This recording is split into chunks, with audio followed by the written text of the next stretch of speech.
Today we're talking all about buying a 2-unit property on the Hamilton Mountain.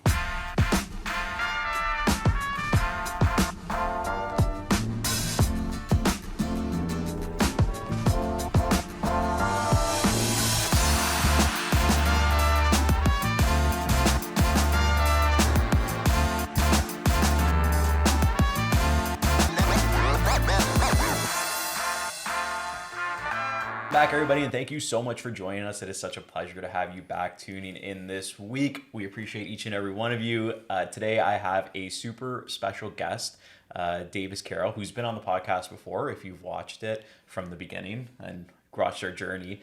Davis is a mortgage broker with Mission 35 Mortgages. He's also my personal mortgage broker that I use, so I refer him out quite a lot because Davis gets the job done. So welcome. Who gets better pump ups than that, eh? That was good. Everybody wants to come. You want to get pumped up? Come on my podcast. So I know my award-winning podcast, by the way. There we go. I had the trophy. Davis was like, "You won this?" I actually won from Remax Escarpment Best Podcast. Attaboy. Boom. Attaboy. There you go. So we are award-winning. Nobody can take that away from me. It's permanent. It's set in stone. And the first ever, actually. It was the first time they ever gave that award out. They created it for this show, I guess. Attaboy. But so I'm happy to have you back. We want to talk about two parts in this podcast, this episode. And basically, the first one, we want to talk about buying a first-time buyer doing a 2-unit property, what that means in this current market versus, compared to what it was before. And then we're going to do a segment on investors. But let's kick it off with the first-time buyers. So Sure. Just use some price points like an example. Back when you purchased a property that was 2 units at the peak, we were looking at about, let's say $850. And we're talking unrenovated units. Yeah. I'm going to point that out. We're talking ones that you could rent, but they're not brand new kitchens, brand new bathrooms, but they're rentable. Maybe you might need to just replace some carpet, something like that. Sure. So back in the peak, we're looking at $850 for one of these. Now we're looking at picking these up for about $675. I've seen them, and we're gonna flash this chart on the screen. But Davis, talk us through the chart and the numbers here. Yeah. So again, we're just looking at an example here about $850,000. Your minimum down payment, so your first-time buyer maybe that's going to be occupying one unit, renting out the other. So your minimum down payment on $850,000 is $60,000, and we're using the example of the 2% fixed rate, which we were seeing towards the beginning of the year. So your monthly payment was about $3,500 a month for that, right? All in, maybe you're $4,200, $4,300 with your taxes, utilities, insurance, all that type of stuff. Renting out a portion to offset the expenses. But now we're seeing, roughly about $675,000, high sixes, maybe $700. So your down payment obviously is going to be a little bit less. At $675,000, $42,500 versus $60,000. So you're putting less down to get into the market. And we're going to use a 5% fixed rate example here. So your payment is going to be a little bit higher, $3,825 roughly. So it's about $325 more a month. But I would argue that since beginning of the year, we've seen an increase in rental demand. So that difference in payment is almost being made up in rent now, right? So the point being is that it might be a little bit more expensive for you on a monthly basis, but you're purchasing that property at a significantly lower price, right? And we know seeing values go up, $800,000, $900,000 for the bungalows, you're getting a discounted price for that property.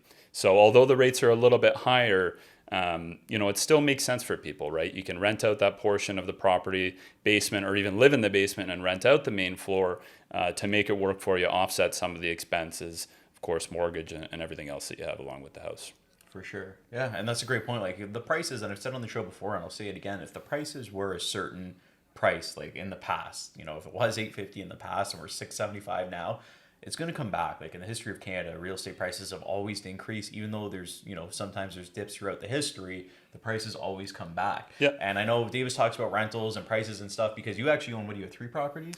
3 duplexes, yeah, and some new builds. There you go. 3 duplexes. How many on the mountain? 3 on the mountain. Yeah, see, there you go. So he's the expert of mountain duplexes, all right? But that's why I bring people that are smarter than me on the show to come on and talk about it. But it's a good point. Like when you talk about as a first-time buyer, now you're able to put less money up front. So from that initial 60,000 down, you're getting away with 42,500. Yep. Like that's what is that, 17,500? Yep. Is the difference? Yep. So you're spending 17,500 less, which you could now actually put towards, if you're buying that older bungalow, do get rid of the carpet, put in the floor, and you got to change maybe an old toilet, or you want to, I don't know, refinish the tub or something just to make it more comfortable for what standards you're used to of living. But the money's there for that, which is awesome.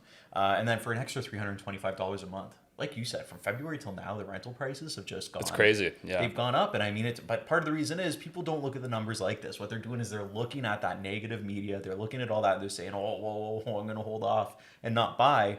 But when you look at it from this standpoint, it almost makes sense to buy now, like just looking at these numbers, right? Yeah.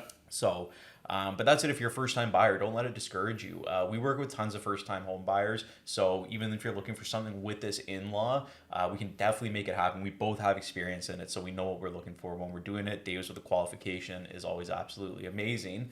But have you thought about purchasing property, like your first time property, and renting out the basement or renting out the upstairs? Has this crossed your mind? You just don't know where to get more information? Well, now you do. Come to us, drop a comment below. I want to know what you're thinking. I love hearing it. So let us know. So now we're going to transition into if you want to buy a 2-unit property as an investor on the Hamilton Mountain. So we're going to look at the same price point as we did before, $850 to $675 now.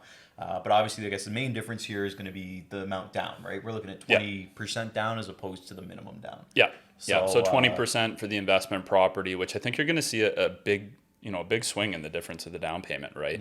20% on 850 is 170,000, and if you're purchasing the same property, again non-renovated, for about 675, your down payment's 135. So still a considerable amount down payment as an investment, but you're $35,000 less down now than what you were paying towards the beginning of the year, which that frees up money for you to do the renovations, improve the property, force the appreciation up, making those improvements, increasing the value, some really positive things there.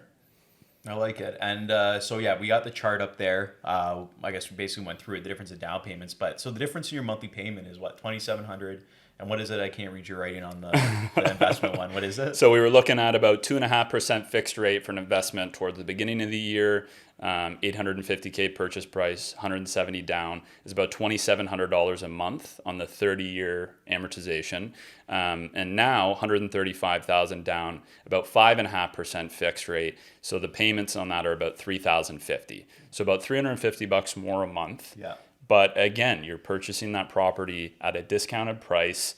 And with the rents going up, if you're doing a little bit of work to the property, you're appealing to someone that wants that nice rental unit, and you can charge for it, right? You can charge good money for it. And I think if you're renting out both, units, although it's not a legal duplex, if you're renting out both units, you're going to have good cash flow still, even with these higher interest rates. And I think it makes sense for people still. And that's it. And even if you don't want to go with the full renovation on units, like a perfect example for the investors out there. Like I just went through a property with my wife we were looking at purchasing, and we walked through, and she's like, "Oh, we got to do the floors, bathroom, the kitchen, this appliances." Cass has expensive taste. So. I know, if you met her, you know. And so so then Danny on our team, who's also on the show, he went through it. And he was like, "Oh yeah," he's like, "I'm just gonna change the flooring and rent it." That's the difference, right? Cheap and cheerful. So you know what? Don't always think. And it's not the house wasn't in bad shape. I think it's nice. It had original hardwood under the carpet too. So even if you just did that, but still, the difference in that, we always sometimes look from a mindset especially if you're a first time investor, you tend to look at things through the lens of how would I want things to be if I were living in it. Yeah. When sometimes you don't actually have to go necessarily do that step, right? I'm not saying rent it and as a, I was going to use a curse word, but right, as a dump. But obviously, you want to make sure that you make it presentable. But that also helps you get better tenants and better rents, right? Somebody that's willing to rent a unit that's not as nice may always not be the best tenants. The better tenants are going to want those nicer properties. Yeah. Right. So those are just some things to consider. And then one other thing with the rate hikes talking about, I just want to throw in there because something that even I didn't know until recently, when all this interest rates started going on, all these hikes and stuff. you were talking, you don't go into detail because people will get bored, right? I think, but so when the bank raises their rate, that only affects the variable rate, doesn't affect the fixed. Yeah, so the fixed rates and the variable rates, they move independently of each other. So, I mean, if you locked in at a fixed rate, if it's a 3-year or 5-year, obviously that's guaranteed. So there's security and knowing that your payment's going to stay the same. But if you took a variable rate that might increase, 1 or 2 more times in the next, 2 to 6 months, you still have the possibility of that rate coming down. So although the payments might be a little bit higher now or in a few months, if you're able to ride it out, the cash flow makes sense, and that variable rate decreases, well, now you bought a discounted rental property that you've invested money in, you've boosted the value, and you might see those payments come down, right? So it's not guaranteed that these higher payments last, right? Yeah, because that's it. If you're on that variable, if the rates do go down, you get to benefit from that, Yeah. right? That's the whole point of it. Just like you get a little bit of pain when they go up. Yeah. So it works the other way, which is good. But I think we covered some good bases there. Unless you have anything else to add, or no, I think it's important to talk to people that have experience in it, like Justin and myself. We'll take you through the numbers, the process, get you familiar with it, and I think it's just important to be making an educated decision. If you think it's right for you and it works and it makes sense and you can afford it and it's a good investment, I think now could be a great time to buy, get in the market and buy that property that was a lot more expensive a few months ago at a discounted price now. That's it. Perfect. I like it. So that was well said. That was a good sign off, actually. But actually, I got to ask you one more question, just that you weren't expecting it, because Kelly, my administrator, guaranteed she'll give it a like and a watch if I ask a personal question. What's your favorite restaurant in Hamilton? Oof. Favorite restaurant. We love $2 oysters at Born and Raised on Thursday nights. You guys live there, I swever. Born and Raised is great. Bon Temps is great. Yeah. Rapscallion. All the James Street restaurants. Yeah. It keeps us coming back, right? And then on top of that, what's your favorite neighborhood in Hamilton? Favorite neighborhood. I'm a little biased because it's where I live, but I like the Kirkendall neighborhood. Yeah. You've got the Shadoke Golf Course, the Bruce Trail.